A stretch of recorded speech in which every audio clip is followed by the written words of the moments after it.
right, Nick, a few weeks ago, I alluded to this guest. We did a legal panel over on NTD News, and we took an affinity to each other, not only for the bald heads and glasses for people watching on YouTube, but because of what we said in that segment. And it was around all of this immigration news. So I invited him on the program. I'm so excited that he's joining us here. That's Jeremy Rosenthal. He's a founding partner over at the Texas defense firm. Jeremy, Mike, and Nick, thank you so much for hopping on the podcast with us. Thank you for having me. You know, Jeremy, I was telling you this off air, and we were sending text messages, and the producer of that segment literally had said at the same time that I was texting her for your number, hey, Jeremy asked for your number. So great minds think alike. And I was telling you, I've always, exactly, it's the bald head. I think the synergy. Sorry, Nick, maybe you're going to have to shave it all the way through. But I did want to ask you about all these cases that are going on. It's so hectic right now. Let me just ask you, just at a high level, as a lawyer, are we underwater with all the legal news, especially for you guys in this field? Do you feel you're underwater, or do you feel like some of the things are being overblown? Hey, this kind of happens when new administrations come in. There's executive orders. There's always challenges in the legal field. Like, we're overblowing a little things. Like, weigh in here. Like, are we underwater, or are we just treading water? I think both. I think that we are in unprecedented times, really, Mike.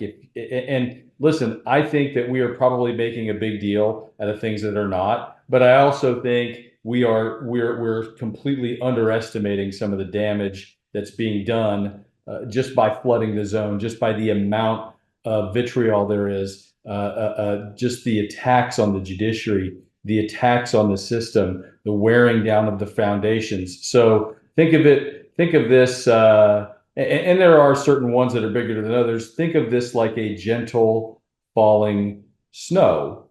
It's not a big deal until you go to bed at night, and then you wake up and you can't open your garage door, you can't open your front door, you can't get your car out, and it just accumulates. So I like the analogy of a flood, because I think that's right. I think there's just so much of it, and maybe that's by design. Maybe it's designed to get people like me, people like you, people like us to just throw their hands up and quit, and just say, you know what, do what you want.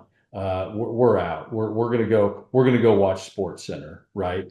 We're gonna go ask ourselves whether LeBron is done. We're gonna go and just kind of tune out. Not that those things are terrible to talk about. They're kind of welcome reliefs these days. But I do think that there is a lot of just slow and steady erosion of the third branch of government and our respect and faith in those institutions, and it's very troubling. I mean, I think there's a lot of places we can go, but I guess I'll start with probably the most popular name that I think people think about often, which is, of course, is Abrego Garcia. Mm-hmm. And what we know currently about his situation. I think the narrow view is this individual case and where we are, but is the broader view that we're now in a place where we're making assumptions about the AG and whether due process is taking place? Because my reaction when we first heard all these folks being rounded up and sent to El Salvador is, we don't know who's actually guilty. And now I'm supposed to basically put my trust into an administration that, personally speaking, I think has some members that aren't necessarily qualified to make the decisions and be in the positions that they're in. And again, that's just where I stand on it. But are we in a situation now where we have to be concerned about how the current federal judiciary is weaponizing or potentially downplaying the role of due process? When we talk about Abrego Garcia, obviously he's kind of the individual, right? That's sort of front and center. He's the one that due process, the lack of due process failed, right? We're worried about all these other people, the other 200 plus people who were shipped out in the middle of the night without hearings, some of whom were only guilty of having a tattoo that might be a little blurry, right? So in theory, when we complain about all these people, well, they're gang members, they're this, there's that. But then we've got the one guy who, no, we got this wrong. Whether you like him, whether you don't like him, whether you think he's just a simple Maryland father, or you think he is the scum of the earth, it does not change the fact that he was ordered never to be removed to El Salvador. And does that speak to incompetence? Does that speak to intent? I don't know. But at the end of the day, we're at the same place. This man should not have been shipped off. And this administration is ordered to bring him home. And they are intentionally not doing that. They've made it clear that they're not doing that. Donald Trump went publicly and said, I could get him back if I wanted. I do not want to. Donald Trump is a man who would hit you with a 400% tariff until you did what he told until you do what he tells you. He could get him back if he really wanted to, but he's flaunting the judiciary. And what he has, to your point and to your question, Nick, what he's got around him are people, none of the people who are there in this administration are there for their ability to say no to Donald Trump. None of them are there for that reason. All of these people are yes people. These are people who, in many instances, owe their success, owe their livelihood to Mr. Trump. And they're the type of people who, when Mr. Trump asks unreasonable things of, they're not going to tell him no. So that's kind of, I think, what the big picture is with Mr. Garcia. Now, and to kind of go to sort of some of the things that Mike was talking about earlier, right? At what point do we sound the alarm bells? At what point is one case so much bigger than the rest that we've really got to worry about? I'll tell you this, Nick, and I hope I'm wrong about this. I don't think that Donald Trump wants Abrego Garcia to be the reason why we no longer have a Democratic Republican form of government. I don't think that he is going to be the reason why Donald Trump defies the U.S. Supreme Court. I think Donald Trump's going to give in here. I think he's going to dance around, and I think the administration is looking for a way to save face at this point. But they also want to make sure that everybody knows that they're in control, and they want to give a narrative to their followers to show that, look, this is what we meant all along. See, I'm trolling the left. That's what I'm doing. That's going to be, I think, where it's going to go, because I can't fathom that Donald Trump is going to defy the Supreme Court over Abrego Garcia. He'll do it potentially at some point. I don't think this is the hill he's going to die on. Yeah, it's well said in terms of the hill to die on. And as we are recording this, there was breaking news that happened earlier today in your neck of the woods. I know you're based out in Texas, like I mentioned, and a Brownsville, Texas judge had said, in respect to what Nick was talking about here with Abrego Garcia and all of these folks that were shipped to El Salvador, was under this Alien Enemies Act, which is what how you and I met, Jeremy, in terms of that panel. And the judge ruled, and I want to read this 36 page. Well, I don't want to read all 36 pages, but from the opinion of District Judge Fernando Rodriguez, ruled that the Trump administration exceeded the scope of the Alien Enemies Act by using it to speed up the deportations of these alleged members of the Venezuelan gang Tren de Aragua. I want to ask you first, obviously, explain what happened in Brownsville with respect to this case, but then kind of what you just said right there. Look, the Supreme Court's the be-all, end-all. We've set these systems up for eons upon eons, right? We're going to obey it or we're not going to obey it, right? The district judges, however, have been catching the ires of the Pam Bondis, at least in the media circles, of like, no judge can supersede anything. They haven't said that about the Supreme Court. They've said it about federal judges specifically. So what do you think the reaction will be to this? And then kind of explain a little bit about what this judge laid out here in this opinion. Right. First, to point out, this is a Donald Trump appointee who did this today. And I think that kind of is going to take away at least part of the narrative of the Trump administration, who their first go-to is, well, this is a rogue judge and Obama appointed him. And that's kind of sort of their go-to. What the judge did is he ordered that the Aliens Enemies Act of 1798 doesn't get the administration where it wants to go with these deportations. Initially, the U.S. Supreme Court said, well, we're going to kind of meet you halfway. All these cases are going to go to Texas. But they said, at a minimum, these people get the rights to hearings. There's two really broad parts to the Aliens Enemies Act. The first part of the Aliens Enemies Act says, if we're in a time of war, then the commander-in-chief, the president, does have the ability to trigger a removal or a deportation fairly instantly. However, the second part of the act is very clear that it's a judge that gets to make the final decision. So the way that the Aliens Enemies Act worked is the executive says, okay, you, right? They did it in World War I. They did it in World War II, quite infamously in World War II, that this was the justification for the Japanese internment. And then after that, it goes to the courts. The U.S. Supreme Court at least shut down that first half and said, well, we're not going to decide this other part. In Texas, this federal judge, this Donald Trump appointee said, yeah, but we're not at war.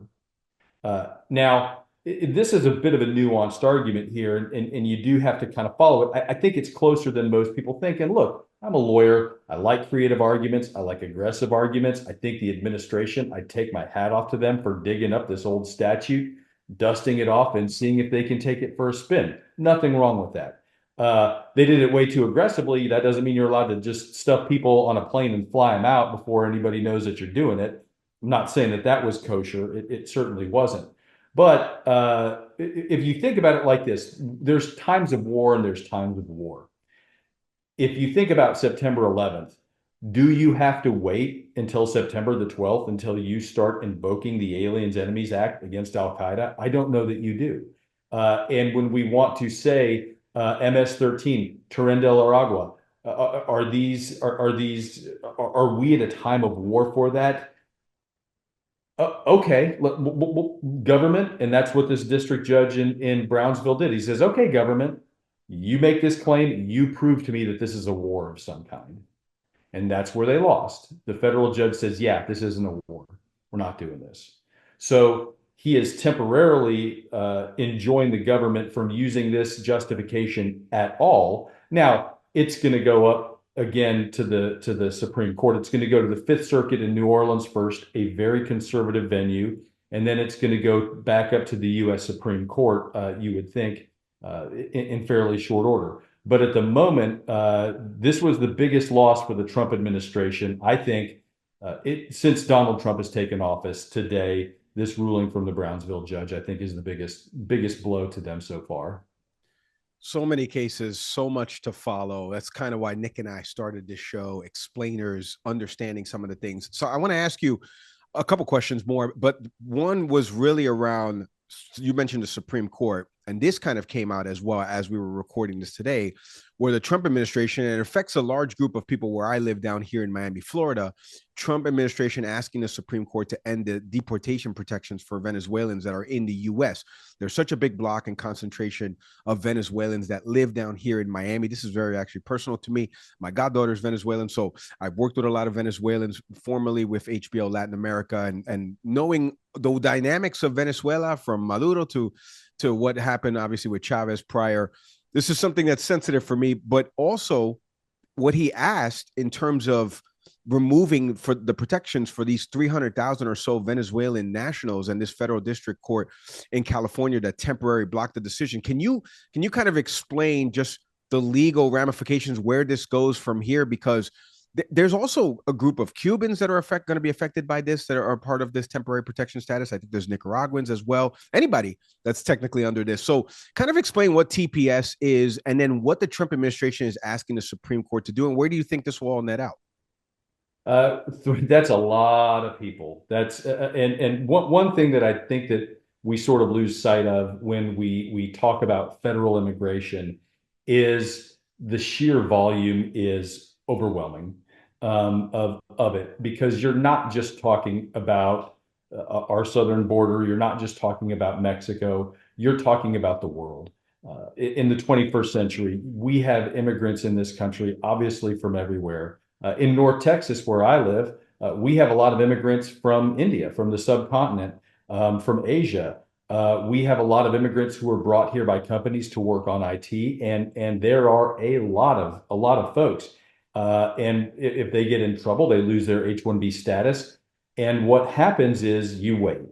And when you have these broad protections based on what country you're coming from, either because we think that you're going to get prosecuted when you get home, you're going to be in danger when you get there, or you're a political refugee of some type, when we have these really broad classifications, the effect usually, I wouldn't think, is going to be instantaneous. What that means is that if the administration is successful, and they may not be, but if the administration is successful, then what will happen is some of these folks begin to have that legal liability, where they're now concerned that, okay, now that these protections are removed, now it's possible that I can get, it's possible that my hearing is going to go differently. It's possible that that now I'm just kind of on thinner ice, and because these things can be so very technical, it just brings a lot of unease. But there is safety in numbers, right? Because 350,000 people cannot be, if everything went completely wrong, it's very difficult to manage that type of a situation, even if you did want to purposefully just start removing people. So I don't know that people need to be concerned that this is an instantaneous, we're going to come and get you. But it is a safeguard that has been removed, or that the administration is seeking to remove. It is one layer closer to what is that nightmare coming true. You know, Jeremy, one other thing that I just noticed, and again, so much immigration news, like we could spend 3 hours with you. Two judges were arrested with respect to immigration enforcement, and specifically that Milwaukee Judge Hannah Dugan, that escorted the man and his lawyer out from the jury door room, and because there was I guess a warrant out for his arrest, authorities were seeking this person. I don't know how much you know about these cases with the judges being arrested. And again, in terms of the overwhelmment of information coming out about immigration overall, this kind of got lost a little bit in the shuffle. If you know a little bit about these cases, I would love for you to kind of speak on this, because these two judges being arrested, you know, on the surface, like you were saying, we're rising to some levels. Judges were arrested. Wait a minute. Then you kind of unsheath it a little bit and it goes, oh, wait a minute. They were kind of aiding and abetting somebody that the authorities were looking for. So explain a little bit of these cases, and do you think these arrests have been warranted of these two judges? Right, a great question, and I think a really pertinent one. And to kind of circle back to the beginning of the podcast when we were talking about it, and then I'll kind of get in a little more granularly. Judges feel very uncomfortable these days, and I'm not just talking about the Democrats. I'm talking about conservative judges. And to go back to how the rule of law is eroding, and how people's opinions, everyday people, how the opinions are being shaped and are different, and are some ways, I don't want to say scary, but judges are afraid. Judges are asking their bailiff to walk me to the parking lot. I never really used to see that before. I hear people who are litigants in case, my clients, start using words like lawfare. They start saying, well, you know, they targeted Trump so they can target me. Family lawyers are saying the same thing, right? And they have complaints about clients that, well, they're targeting me just like they targeted Trump. And it's like, time out. You're not paying child support. That's why they're targeting you. It's a little different, right? And once the everyday juror, once the everyday litigant kind of feels like the system isn't fair, or the system isn't targeting him, that's where we start to sort of have kind of a problem at the root level. And then that translates into judges getting hate mail, or judges getting threatened, or judges having to have their bailiff walk them to the car. But it all starts at the top, right? When we start crapping on the judges, and we start telling people we have a problem in this country with all these rogue judges. These are like spectators at the Knicks game in Madison Square Garden. They just jump out from the fourth row and block a shot. That's not what a judge does. That's not remotely how it works. But that's the impression that people sort of get here, and that's a big part of the problem with arresting these two individuals. Now, one of them, the one in Las Cruces, and I'll kind of start with him because his is the easier one to sort of dissect. He is what is called a magistrate judge, or was a magistrate judge. That's a very low level guy, probably appointed, probably not elected. A magistrate is a guy who is in it for the dental insurance. That's what they're doing. They're setting bond on people. They might be evicting people. They handle a lot of agreed matters. they sort of have mop-up duty, if you will, in the courthouse. They don't really get to decide very important things, and they're very low-level people. Judge Cano, what he did was he had, I think, a back house, a casita of some sort, where he had some gang members living. Now, whether he knew they were gang members, whether he didn't know they were gang members, whether these are people who just pay the rent on time, we're not entirely clear. There was a search warrant that was executed with respect to those individuals, and Judge Cano at the time told the federal authorities, "I know that these people are not here legally. However, they have an asylum hearing coming up, so they're here. So they're not right. So this is still in dispute, which would sort of legitimize it. Okay, fine. They seized a whole bunch of cell phones." And then one of the federal agents allowed, I believe, Judge Cano's wife to lend one of the gang members a phone, and there was an encrypted phone call to somebody else. Feds came back, talked to Judge Cano, and Judge Cano admitted that he had destroyed that phone with a hammer. Sorry, buddy, there's no defense for you. And that is that's just kind of a bonehead mistake, it's a bonehead mistake for him to talk about it. It is a crime to destroy evidence. So he got suspended, obviously, by the State Bar of New Mexico, by the judiciary there. His case, I think, is kind of an outlier, but that's going to be red meat that people who want to wag their finger and blame judges, that's going to be sort of that red meat. And I think his case is pretty distinctive, and he's got a lot of problems. We talk about Judge Dugan.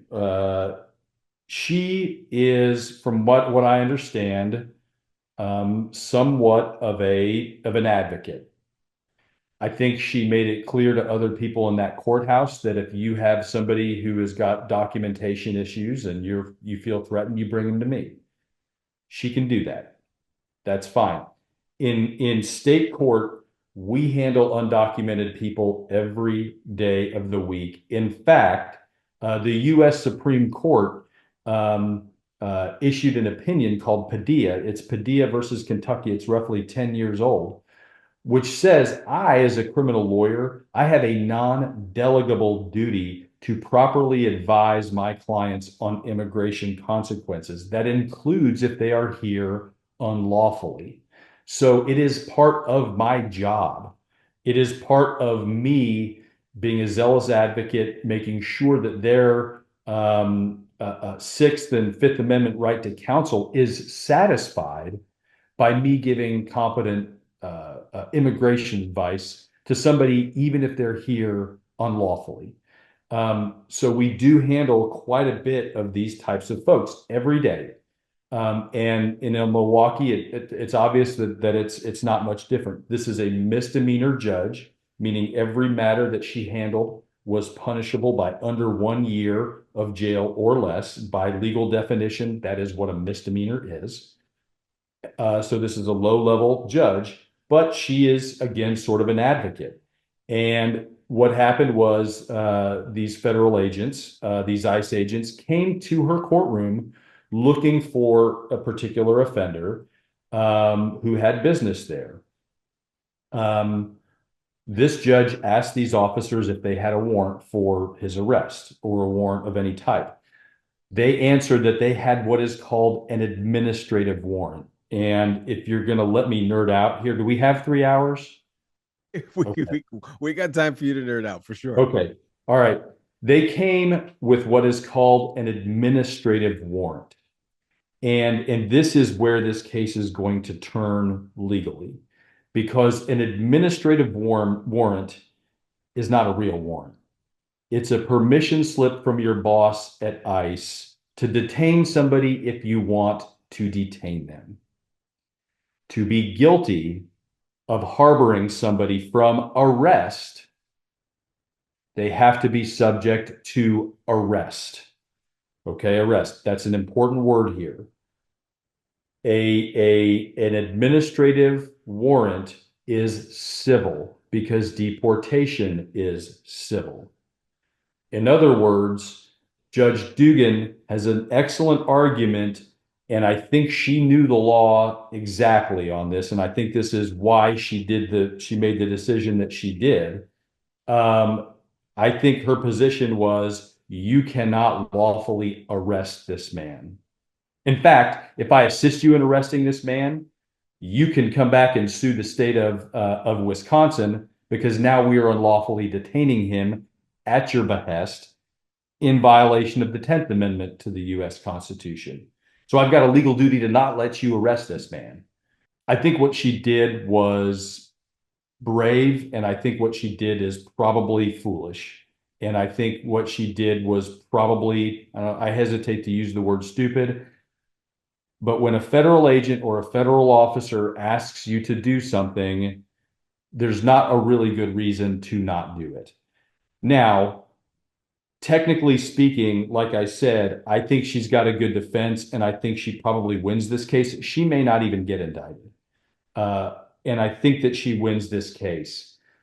That said, I think the administration is extraordinarily short-sighted in trying to come and push this against her, and against really any judges. And here's why. We want people coming to court. If you want to deport people, you need them to come to court. You need to get them into the system, because it's not getting them at the courthouse. That's not where you get these people. You get them because they go to probation 15 times. That's where these immigration roundups are successful, and that's where they happen. And not only that, you're not assisting the courts in keeping the community safe. These are low-level offenders. These are people out there committing DWIs. These are people committing petty thefts. These are people who probably have broad-reaching mental health issues. None of these people are going to jail, really, because these are misdemeanors. So it serves your community to get these people the help that they need, to get the victims of these cases the justice that they need. And when you start to say, well, we're just going to have a warrant roundup for everybody that shows up to court, undocumented people will not come to court. Jeremy, like I said, we could spend the 3 hours, but this is what I thought want. You said I could spend 3 hours. Let's put a bow on this, because again, there's so much news out there, and we've talked about feeling overwhelmed or underwater, and like you said, don't be, in terms of understanding about this, like learn more about it, right? Like learn more about these cases. I think people do, especially those in the administration, maybe want people to be turned off by it. No, don't worry about it. It's Alien Enemies Act. It's in there. It's from 1790, blah, blah, blah.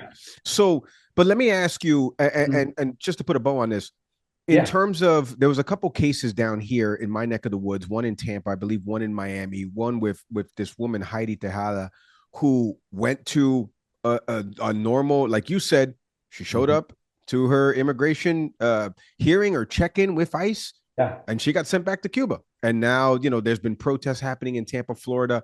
So we talked about, some people are getting snatched up from, Home Depot, and they're in El Salvador. Some people are actually doing it the right way and going to their meetings, and they're still getting sent back to their country of origin.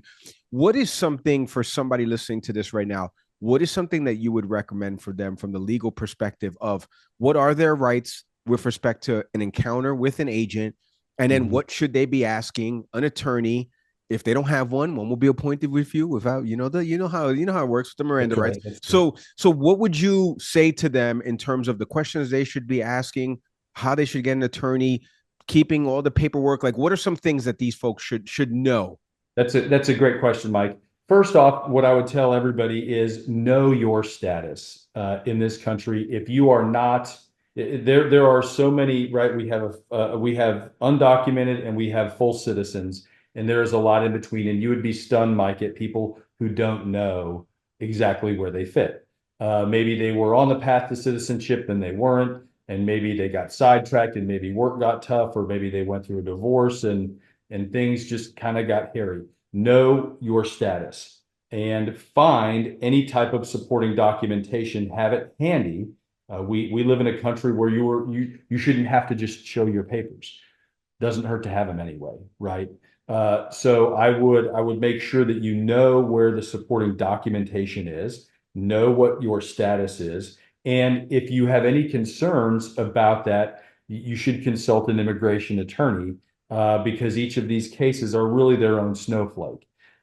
In general, if you are approached by somebody who claims to be a federal officer, an ICE officer, somebody like that, I think it never hurts to ask for some form of identification, for some form of verification.